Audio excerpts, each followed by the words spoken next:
Striking Lonmin miners have given their representatives a new mandate to proceed in negotiations with mine management, and the Polokwane High Court has postponed the case against the suspected killers of former COPE Member of Parliament Jack Dolo to next year.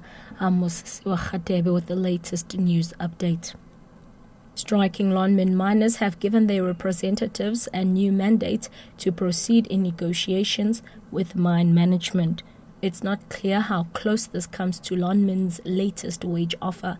A report-back meeting went ahead at the Wonderkop Stadium near Marikana after authorities gave permission for it following a ban on all illegal gatherings. Expelled ANC Youth League leader Julius Malema tried to get to the area to address the meeting, but was turned away by police.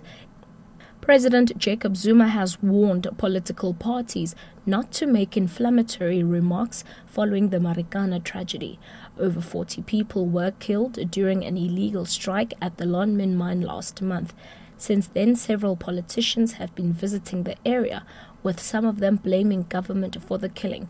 Speaking at COSATU's Congress in Midrand this afternoon, Zuma said politicians need to refrain from making irresponsible statements for political gain. We appeal to some political party leaders who have been vocal to desist from the irresponsible language of comparing the Marikana law enforcement campaign to apartheid-era measures. They are employing very cheap tactics because they've got nothing to offer. They are unashamedly using a tragedy to score political points instead of putting the interests of the workers and the country first. The city of Cape Town has revealed it assisted in capturing an American fugitive who'd been hiding out in South Africa. A.L. Dilling was arrested in Strandfontein in April and was last week sentenced to 6 years imprisonment. He was involved in a $5 million scam by defrauding people who wanted to secure loans or capital finance.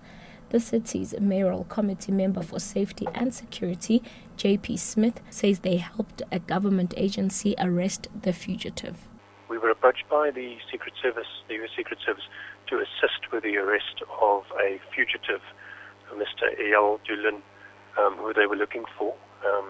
He had been found guilty of a number of offences and was in hiding in South Africa. They tracked him down to Strandfontein, where the arrest was then performed. And lastly, the Polokwane High Court has postponed the case against the suspected killers of former COPE Member of Parliament Jack Dolo to March next year. Dolo was shot dead at his home at Agamasha in Sekokune last year, while his family members were tied up. 5 of the 7 suspects were arrested at Mamelodi in Gauteng earlier, while 2 were arrested in Sekokune recently. Postponing the case, Judge Anita Foss said the aim was to give the newly 2 arrested suspects time to arrange for legal representatives. Among those in court was COPE's President Mosewa Lekota. Catch the latest news on the hour on SABC radio stations and anytime here on Newsbreak, Option 1.